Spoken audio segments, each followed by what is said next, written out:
जीवन मानव का शरीर और उस मानव के शरीर में भगवत भजन, भगवान की भक्ति।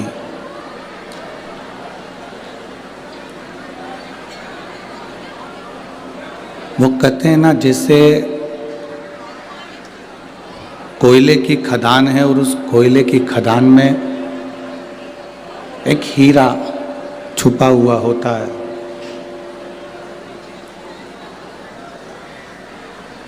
कोयले की खदान के अंदर एक हीरा कहीं ना कहीं छुपा होता है।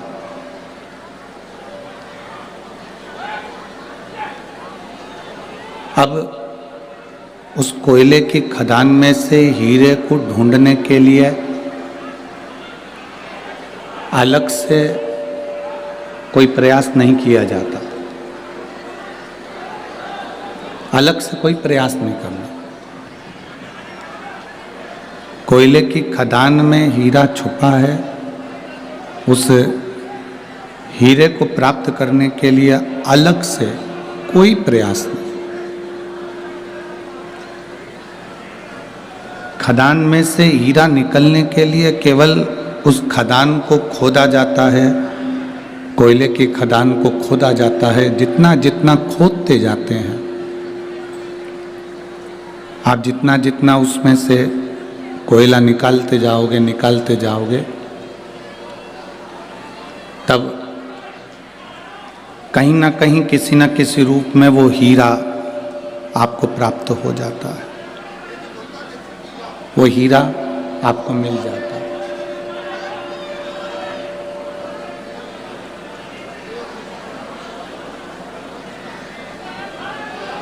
अब आपका काम केवल एक है कि कोयले की खदान को खोदना, मजदूर उसको खोदता जाए और बाद में उसमें से हीरा प्राप्त हो जाए।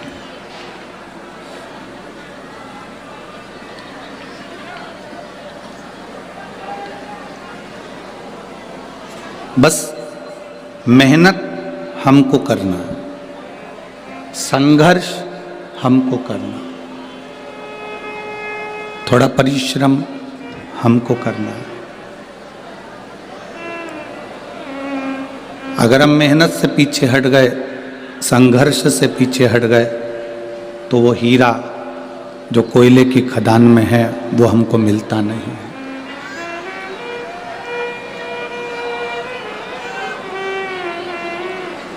वो हीरा हमको प्राप्त नहीं होता। हम जितना जितना संघर्ष करेंगे, हम जितना जितना मेहनत करेंगे, अपना कर्म करेंगे, उसके अनुसार हमारे पास में वो हीरा अवश्य प्राप्त हो। शिव महापुराण की कथा भी यही कहती है।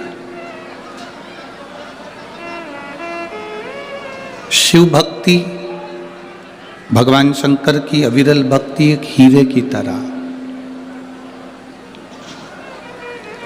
उस हीरे को यदि हमको प्राप्त करना है, उस हीरे को यदि हमको प्राप्त करना है, हमको चाहिए, तो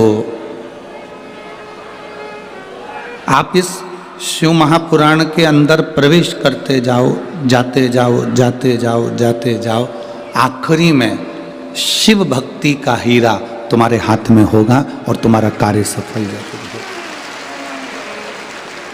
अकाल मृत्यु वो मरे जो काम करे चंडाल का, काल उसका क्या बिगाड़े जो भक्त हो महाकाल का।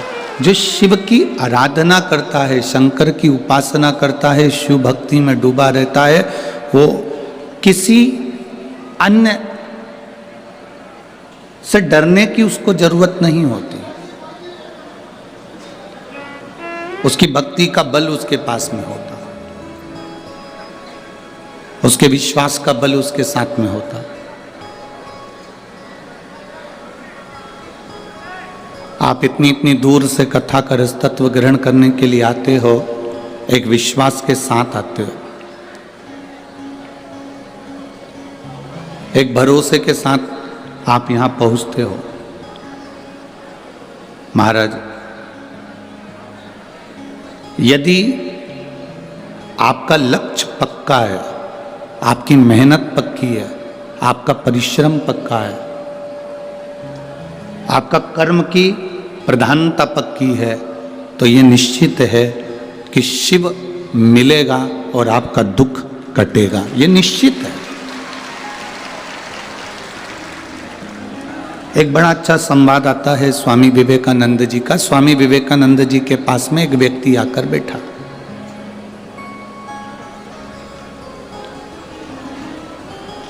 मेरा भटिंडा पंजाब वालों से निवेदन है, आसपास वाले चिल्लाते रहेंगे, बोलते रहेंगे, आप 100-500 रुपए खर्च कर कर यहाँ तक पहुँचे हो, ठंड में कुकड़ते हुए यहाँ पहुँचे हो, अपना कीमती समय बर्बाद मत होने देना। बोलने वाले बोलते रहेंगे, तुम कथा का रस्तत्व ग्रहण करते रहना।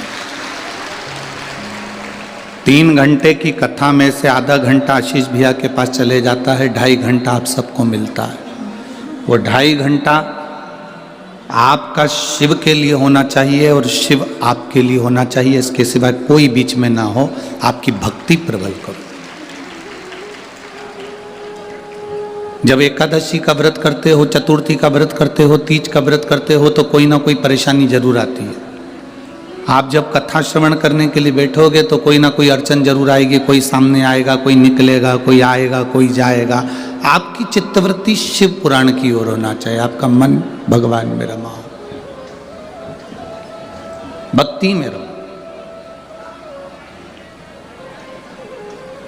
और हमारा तो कार्यकर्ताओं से भी निवेदन है, आपके कारण किसी श्रोता भाई बहन को तकलीफ ना हो, इसका ध्यान रखकर आप प्रेम से बैठकर कथा सुनोगे तो जिंदगी की सार्थकता सिद्ध होगी। कौन आ रहा है?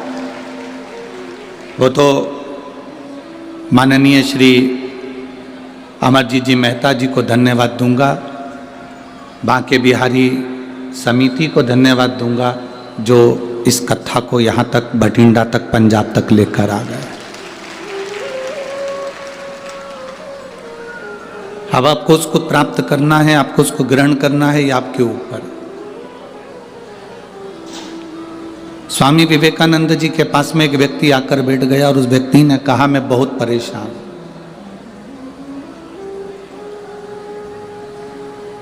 मैं बहुत परेशान हूं, मेरे को बहुत कष्ट है, बहुत तकलीफ में मेरी जिंदगी चल रही है।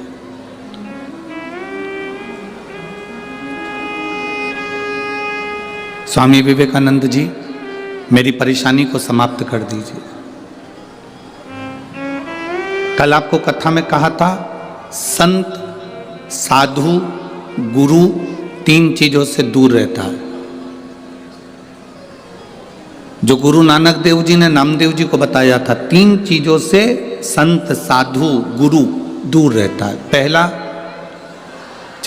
नमस्कार, दूसरा चमत्कार और तीसरा नमस्कार। असली अगर गुरु है, असली अगर संत है, असली अगर साधक है, तो वो ये 3 चीजों से दूर है, उसको कोई मतलब नहीं इन 3 चीजों से। किसने प्रणाम करा, किसने नहीं करा,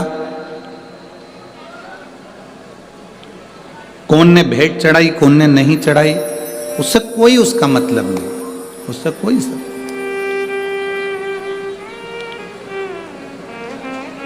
मेरी भटिंडा की जीजियों और मेरे जीजाओं, मेरी बेटियों, बेटाओं, मेरी बहनों, मेरे भाई, अपनी चित्तवृत्ति में एक बात उतार कर रखना, जब तक आप शिव की शरण में नहीं गए तब तक दुख तुम्हारा है। और जिस दिन तुमने 1 लोटा जल महादेव को चढ़ाना प्रारंभ कर दिया तो तुम्हारा दुख महादेव का है।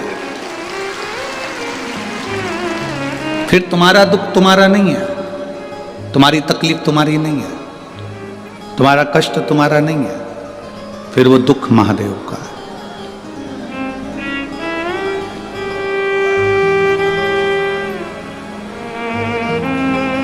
ये कथा का जो पंडाल है, लोग इसको कहते हैं शिव महापुराण की कथा हो रही है। हम कहते हैं ये शिव महापुराण की कथा नहीं हो रही है, नेत्रों की जांच हो रही है, नेत्र शिविर लगा है, इसमें आंखों की जांच है।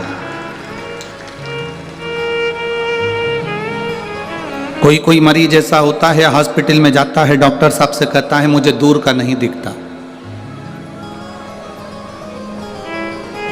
मुझे दूर का नहीं दिखता।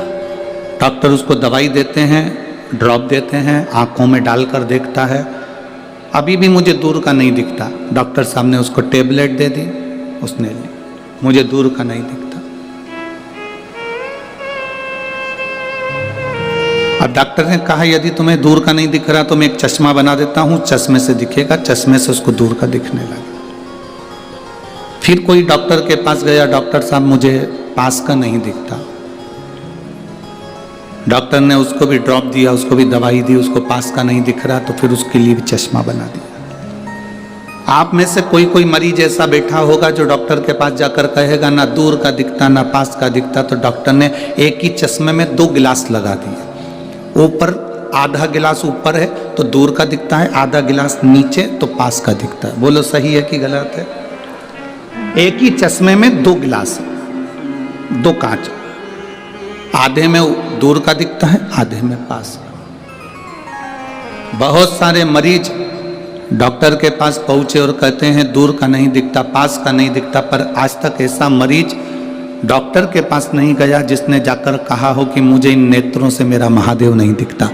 उसका कोई चश्मा है, उसकी कोई दवाई है कि मेरा परमात्मा मुझे दिख जाए? तो डॉक्टर भी कह देगा इसकी कोई दवाई नहीं है, इसकी दवाई केवल एक शिव महापुराण की कथा है, उसमें जाकर बैठोगे तो चश्मा लगाने की जरूरत नहीं पड़ेगी। वो आंखों में लेंस लगा देता है, उस लेंस से परमात्मा नजर आने लगता है कि शिव कैसा है, कृष्ण कैसा है, गुरु नानक देव जी की भक्ति कैसी है, भजन कैसा है, संत नामदेव जी की भक्ति कैसी है, कीर्तन कैसा है।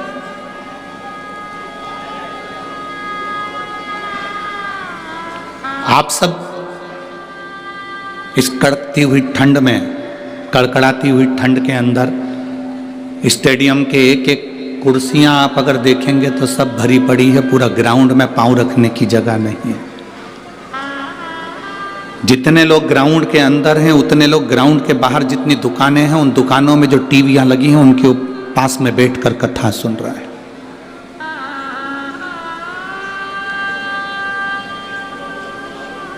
कई लोग पार्किंग से यहां तक नहीं पहुंच पाए तो पार्किंग में गाड़ी को खड़ी कर कर उसमें मोबाइल लगाकर बुजुर्ग माताएं, अन्य माताएं उसमें बैठकर टीवी उस मोबाइल पर कथा सुन रही हैं। शायद भटिंडा के इतिहास में ऐसा भक्ति शायद भटिंडा वालों ने कभी नहीं देखी होगी जो भक्ति का दर्शन यहां हो रहा है।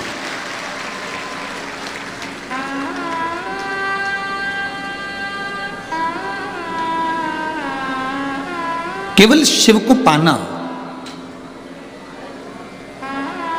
स्वामी विवेकानंद जी से एक व्यक्ति ने जाकर कहा कि मैं बड़ा दुखी हूं, मैं बड़ा कष्ट में हूं, मैं बड़ा तकलीफ में हूं, मुझे बड़ी तकलीफ है, बहुत तकलीफ। तकलीफ किसको नहीं है? दुख किसको नहीं है?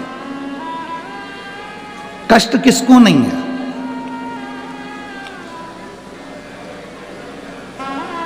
मेरी जीजियों, आप सब बैठे हो ना, ऐसा कोई व्यक्ति नहीं जिसके जीवन में दुख नहीं। आपका पेट दुखता होगा तो क्या हमारा पेट नहीं दुखता होगा? आपका सिर दुखता होगा तो क्या हमारा सिर नहीं दुखता होगा? आपके हाथ पैर दुखते होंगे तो क्या हमारे हाथ पैर नहीं दुखते होंगे? बड़े से बड़े महाराज को बुला लो, बड़े से बड़े महात्मा को बुला लो और बड़े से बड़े साधक को बुला लो जो कह दे कि मेरे जीवन में दुख नहीं है। दुख किसको नहीं है?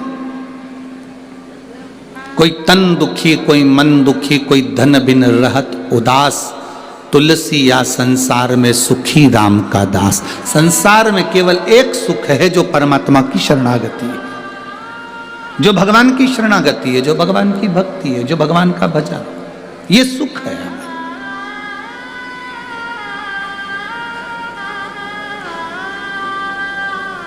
स्वामी विवेकानंद जी से कहा मैं बड़ा दुखी हूं, बहुत बड़ा परेशान हूं, मेरे परेशानी को समाप्त कर दो, मेरे दुख को समाप्त कर दो, मेरे कष्ट को समाप्त कर दो। स्वामी विवेकानंद जी ने कहा कि भाई देखो, तुम्हारा दुख मैं समाप्त कर दूंगा, मना नहीं, पर मेरे पास में कुत्ता है, मेरे पास में कुत्ता है, डॉग है, इस कुत्ते को ले जाओ, थोड़ा घुमा के वापस ले आओ।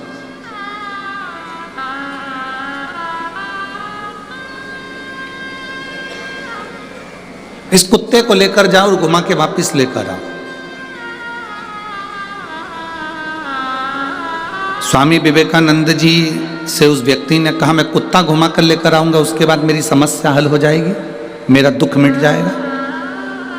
जाओ जाओ, पहले कुत्ते को घुमा कर लेकर आओ। स्वामी विवेकानंद जी ने उसको कुत्ता दिया, वो कुत्ता लेकर घुमाने के लिए गया। घुमाने के लिए लेकर गया, सब दूर घुमा कर वापिस आया। कुत्ता हाँप रहा था, बहुत तेज तेज हाँप रहा था, और जो घुमाने वाला व्यक्ति था वो आके खड़ा हुआ। स्वामी विवेकानंद जी ने पूछा, ये इतना तेज हाँप क्यों रहा है, कुत्ता इतनी तेज क्यों हाँप रहा है? उसने कहा, जो निकलता था उसके पीछे भौंकने चले जाता था, कभी इधर देखा उधर चले गया, कभी उधर देखा उधर चले गया, कभी उधर देखा कभी उधर चले गया, भाग भाग कर इधर उधर जाता फिरा।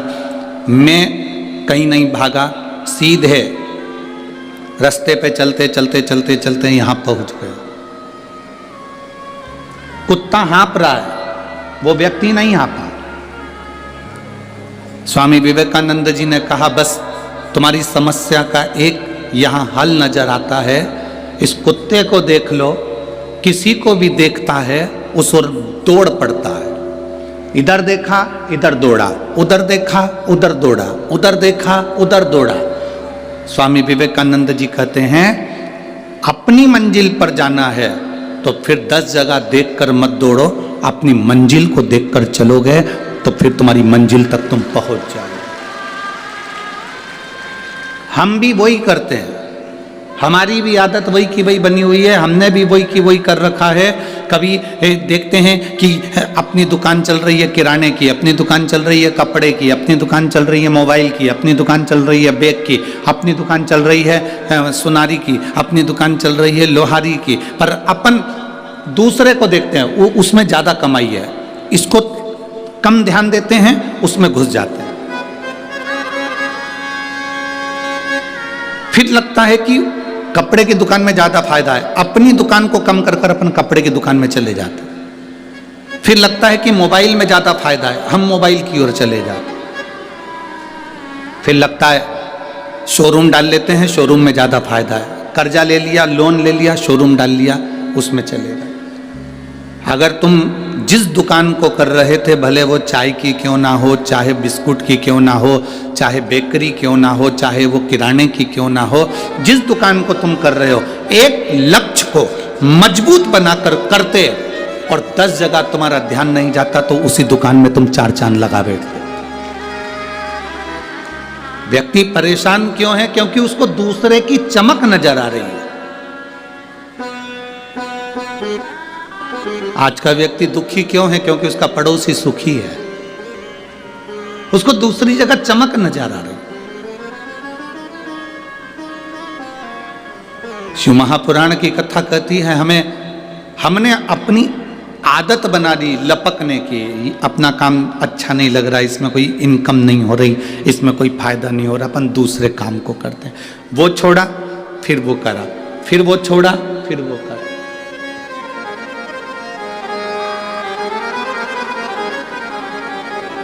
आप यदि अपने काम के प्रति प्रेम करते, अपने कार्य के प्रति तुम्हें प्यार होता, अपने काम के प्रति तुम्हारी लगन होती और प्रेम होता, तो तुम उसमें बहुत आगे बढ़ जाते। एक नौकरी करने वाला व्यक्ति और एक दुकान करने वाला व्यक्ति, दोनों में अंतर होता है। नौकरी करने वाले व्यक्ति की ड्यूटी है सुबह 9 बजे से शाम को 5 बजे तक, किसी की ड्यूटी है 10 बजे से 7 बजे तक, किसी की ड्यूटी है 11 बजे से 9 बजे तक। नौकरी करने वाला व्यक्ति और दुकान धंधा करने वाला व्यक्ति, इसमें अंतर, दोनों में अंतर। नौकरी करने वाले की नौकरी 5 बजे तक ड्यूटी है, वो 4 बजे से घड़ी देखना चालू कर देता है। आप में कई लोग नौकरी वाले बैठे होंगे और ईमानदारी से बोलना सही है कि गलत है? बोलो बोलो, जम के बोलो जरा, सही है ना? नौकरी करने वाला व्यक्ति 4 बजे से घड़ी देखना चालू कर देता है, 4 बजे से काम समेटना चालू कर देता है, 4 बजे से उसका ध्यान घड़ी पर जाना प्रारंभ हो जाता है कि 4 बजने वाली है, 5 बजने वाली है, 5 बजने, 4 बजे से वो घड़ी देखना चालू कर देता। क्यों? क्योंकि उसको प्रेम नहीं है अपने कार्य से, प्यार नहीं है अपने कार्य से। हमेशा वो बॉस को कोसता रहता है, ऑफिसर को कोसता रहता है, काम के प्रति क्रोध आ जाता है, गुस्सा आ जाता है। नौकरी करने वाला व्यक्ति 4 बजे से अपनी घड़ी देखना चालू कर देता है, पर जिसकी दुकान होती है, व्यापार होता है, काम धंधा होता है, जिसकी दुकान है, वो कभी घड़ी नहीं देखता, वो तो और सोचता है। उसको क्योंकि अपनी दुकान से प्यार होता है, तो रात के 9 बजे तक भी ग्राहक आते रहे तो वो बैठा रहता है, क्योंकि उसको प्यार है अपने कर्म से, उसको प्यार है अपनी दुकान से, उसको प्यार है अपने व्यापार से।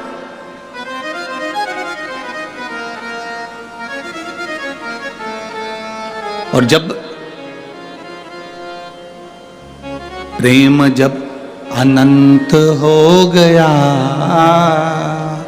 रोम रोम संत हो गया। जब आपका प्रेम, आपका प्यार आपके कर्म के प्रति प्रबल हो जाता है, फिर उसमें समय नहीं देखा जाता, उसमें समय नहीं देखता। कई लोग कथा में भी बैठते हैं तो वो जैसे ही 3-4 बजी, 4 बजे के बाद इनका मन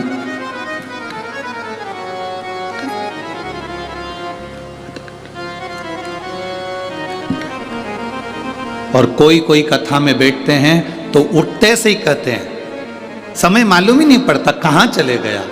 ऐसा लगता है महाराज जी तो छोटी सी कथा भाज देते हैं और समय उड़ जाता है।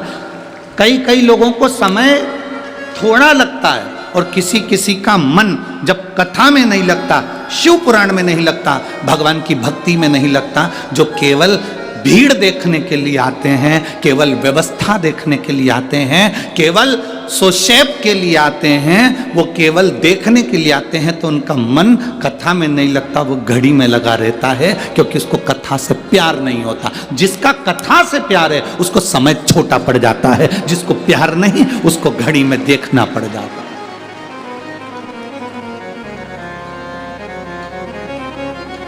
आप जिसको स्नेह करते हो ना, आप जिससे प्रेम करते हो ना, और बहुत पक्का प्रेम है ना, तो उसके साथ अगर 4 घंटे भी बैठोगे ना तो यूं कहोगे अभी जा रहे हो, इतनी जल्दी क्या पड़ी तुम्हें घर जाने की।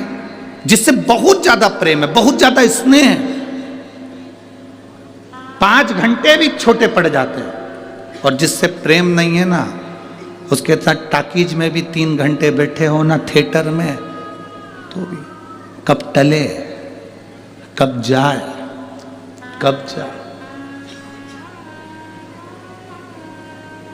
जिस दिन तुम्हारा प्रेम, तुम्हारा प्यार, तुम्हारा स्नेह शिव जी के प्रति हो गया, भगवान शंकर के प्रति हो गया, उस दिन से ना तो तुम्हें घड़ी देखने की जरूरत पड़ेगी, क्योंकि तुम्हारी घड़ी और तुम्हारा समय महादेव खुद चलाएगा स्वयं। कभी किसी से पूछना, अगर आपकी किसी से बात होती हो तो पूछना कि घड़ी किसने बनाई, समय किसने बनाया, पल किसने बनाया, नक्षत्र किसने बनाया, ग्रह किसने बनाए, वार किसने बनाए, ये रविवार, सोमवार, मंगलवार, बुधवार, गुरुवार, शुक्रवार, शनिवार, शुभ लाभ, ये सब बनाया किसने, पल किसने बनाया, घड़ी किसने बनाई, समय किसने बनाया, नक्षत्र किसने बनाया। किसी से पूछोगे तो वो एक ही बात कहेगा, महादेव ने बनाया, शिव ने बनाया, शंकर।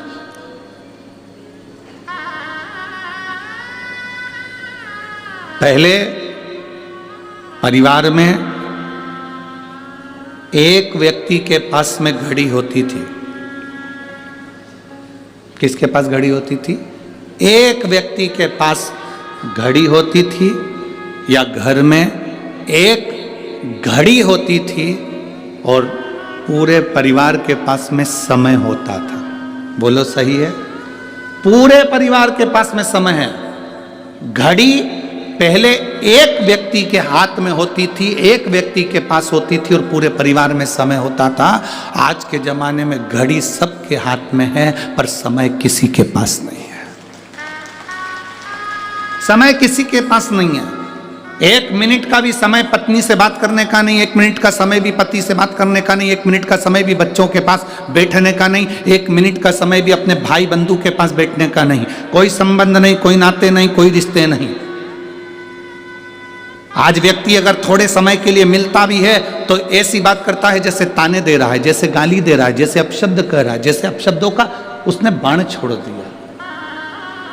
जब प्रेम, स्नेह, आसक्ति शिव के प्रति हो जाती है तो समर्पण पूरा। एक पत्र आया, देखिए।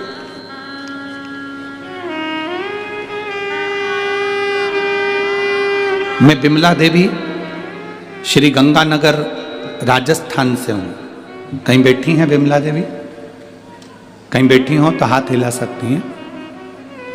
मैं बिमला देवी श्री गंगानगर राजस्थान से आई हूं। कहीं बैठी हो तो हाथ हिला सकती हैं। जहां कहीं बैठी हो हाथ हिला सकती हैं। अगर हमें नहीं दिख रही हो और उनके पास के लोगों को दिख रही हो तो वो एक बार वहां से ताली बजा सकते हैं तो ध्यान में आ जाएगा। दिख गई हैं? अच्छा, एलईडी के पास, ठीक है। हाथ हिला तो एक बार।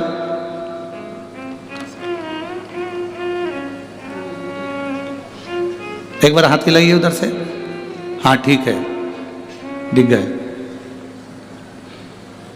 मैं बिमला देवी श्री गंगानगर राजस्थान से आई हूं गुरुदेव। पिछले साल मेरी बच्चादानी में कैंसर की गांठ थी। पत्र आप एलईडी पर भी पढ़ सकते हो, आस्था चैनल पर पढ़ सकते हो, मोबाइल पर देख सकते हो। मैं बिमला देवी श्री गंगानगर राजस्थान से कथा सुनने आई हूँ। पिछले साल मेरी बच्चेदानी में कैंसर की गांठ थी और 4th स्टेज की। मैं उसका इलाज मैंने जयपुर से करवाया था। जयपुर में 4th स्टेज का इलाज करवाने के बाद भी मेरा तकलीफ मिटी नहीं। बहुत ज़्यादा मैं शिथिल हो गई, परेशान हो गई। तब मेरे पड़ोसन ने मुझसे कहा, टीवी पर कथा आती है, 1 लोटा जल चढ़ाया करो। शिव जी को जल चढ़ाना प्रारंभ करा, 1 बेलपत्र खाना प्रारंभ करा। मंदिर मेरे परिवार वालों को भेज देती क्योंकि मुझसे चला नहीं जाता था। 4th स्टेज का कैंसर लास्ट स्टेज में था और तकलीफ बहुत ज़्यादा थी। गुरुदेव, उस बेलपत्र को लाकर खाना प्रारंभ करा, शिव जी का चढ़ा हुआ जल लेना चालू करा। श्री शिवाय नमस्तुभ्यम ये दिन भर जपती। और बाबा की कृपा का मैं क्या वर्णन करूं। डॉक्टर के हिसाब से तो मेरी मृत्यु पास में थी, पर मेरे बाबा ने ऐसी कृपा करी, मैंने 9 बार जांच करवा ली। हर जांच में मेरा कैंसर खत्म हो गया। मैं बाबा को प्रणाम करने के लिए आई। अब जांच देखिए, आप उसको एलईडी पर पढ़िएगा और मोबाइल पर या आस्था चैनल पर उस पत्र को पढ़िए। जांच कितनी बार कराई उसने लिखा। मैंने 9 बार जांच कराई। 9 बार जांच कराई और बाबा की कृपा से मेरा कैंसर समाप्त है। अब मेरे शरीर में कैंसर नहीं। ये शिव भक्ति है। एक विश्वास, एक दृढ़ता, एक भरोसा। जब तक शिव से प्रेम नहीं होगा, शिव के करीब नहीं पहुंच पाओगे। आप शंकर के करीब नहीं पहुंच।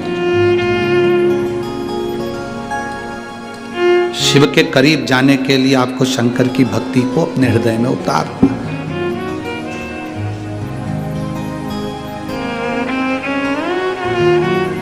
लगा थोड़ी तकलीफें हैं जिंदगी में।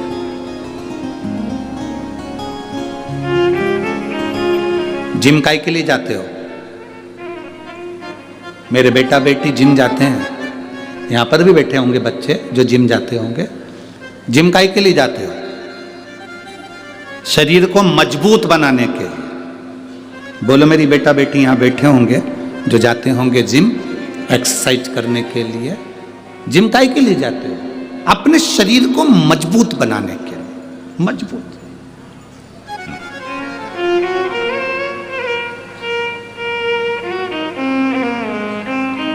डम्बल्स, प्लेट्स, साइकिलिंग, रनिंग सब कर रहे हो जिम में।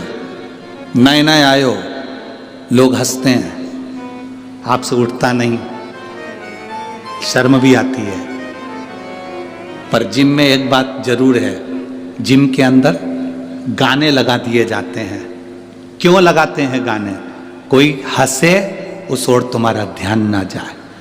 साउंड तेज कर दिया जाता है एक्सरसाइज करते समय। जिम में साउंड बढ़ा दिया जाता है।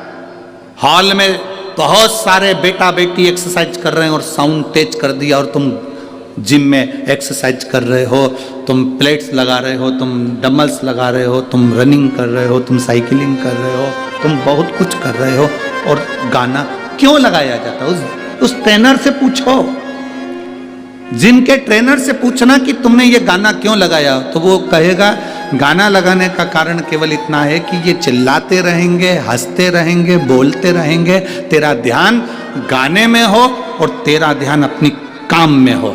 काम में होगा और गाने में होगा तो इनको देखेगा नहीं, और देखेगा नहीं तो एक दिन तू अच्छा मजबूत हो जाएगा और दुनिया में नाम कर जाएगा। इसलिए ये इनको आसपास वाले चिल्लाएंगे। जैसे जिम मजबूत बनाने का काम करती है, उसी तरह शिव महापुराण की कथा भी मजबूत बनाने का काम करती है। तुम्हें इतना पक्का कर देती है शंकर जी के प्रति कि तुम्हारे भीतर वो बल आ जाता है कि अब दुनिया चाहे कुछ भी कहे, आग लगे बस्ती में, अपन रहो मस्ती में, शिव है मेरे साथ। मेरे साथ मेरा भोले बाबा, मेरे साथ मेरा शंकर है, मेरे साथ मेरा शिव है।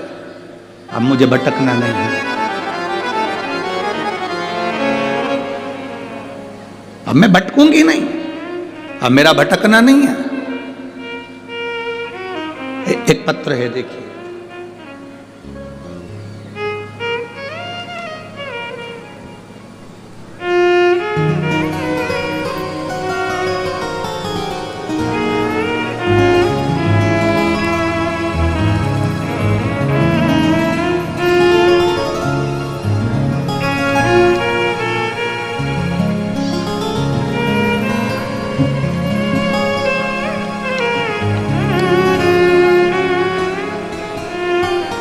अब ये पत्र बड़ा विचित्र पत्र है जिसने भेजा।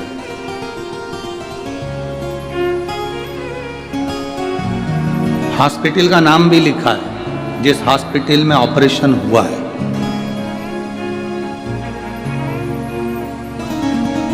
मैं विजय कुमार काला सांगरिया,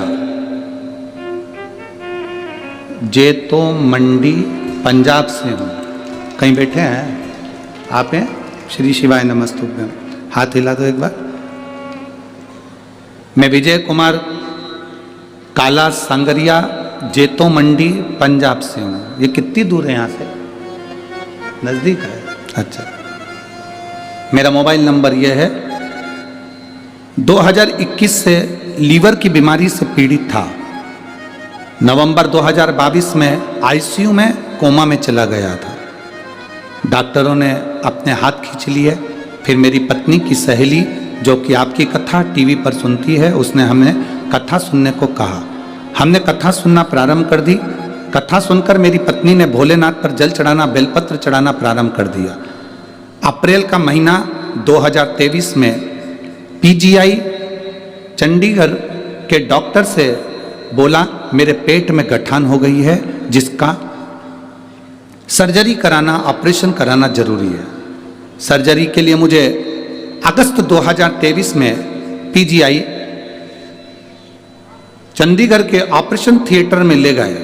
परंतु ऑपरेशन के दौरान मेरी पत्नी ने मुझे शंकर जी पे चढ़ी हुई एक बेलपत्र दी, और उसको मैंने जल के रूप में ग्रहण कर खाकर, पानी पीकर ऑपरेशन के लिए चला गया। डॉक्टर ने मुझे ऑपरेशन के लिए जैसे ही अंदर लेकर गए और मेरा